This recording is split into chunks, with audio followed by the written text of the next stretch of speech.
আসসালামু আলাইকুম। হুমায়রা কুলসুম ফাউন্ডেশন থেকে আপনাদেরকে স্বাগতম। হুমায়রা কুলসুম ফাউন্ডেশন অসামাজ একটি সামাজিক প্রতিষ্ঠান, তবে এটা অরাজনৈতিক অরাজনৈতিক সামাজিক। এটা 2022 সালে প্রতিষ্ঠিত হয়েছিল এবং 2022 সালে 5 থেকে 6 মাস আমরা বিভিন্ন গরিব গোড়া ফকির ফাকরাদেরকে লুঙ্গি এবং টাকা অর্থ দিয়ে সাহায্য সহযোগিতা করছি। এরপরে মাঝখান দিয়ে হঠাৎ করে আপনার হলো অর্থনৈতিক সংকটের জন্য আমরা আর সংগঠনে চালাতে পারিনি, কিন্তু আমাদের কার্যক্রম মনের ভিতরে এখনও আছে। এখন এটার মূল মূল দেশ হুমায়রা কুলসুম ফাউন্ডেশনের বাড়ি হলো যশোর থেকে আমরা শুরু করতেছি 10টা লুঙ্গি দিয়ে।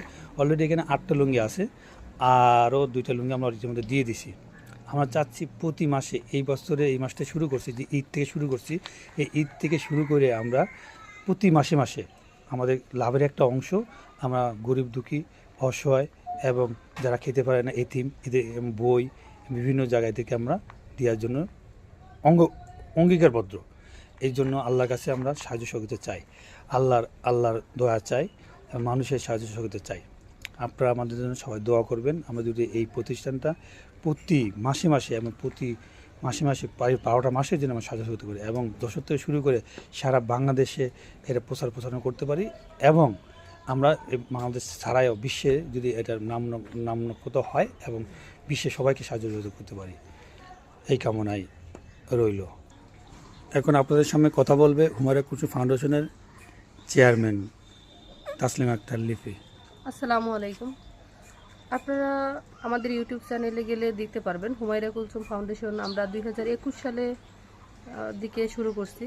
তো তখন আমরা অনেকেরই লুঙ্গি, আর্থিক টাকা, তারপর সরকারিভাবে কিছু রেশন, এটা দিয়ে আমরা সাহায্য করার চেষ্টা করেছি। তারপর আমাদের বিজনেসের মন্দার কারণে পারিনি, যে কোনো কারণে। তো আমরা আবারও শুরু করছি। তো আমাদের পাশে থাকবেন এবং আমাদের ইউটিউব চ্যানেল সাবস্ক্রাইব করবেন, লাইক করবেন এবং শেয়ার করবেন। এখন আমরা আবার শুরু করছি 2026 সালে মার্চ মাস থেকে ঈদ উপলক্ষে। আমরা এখন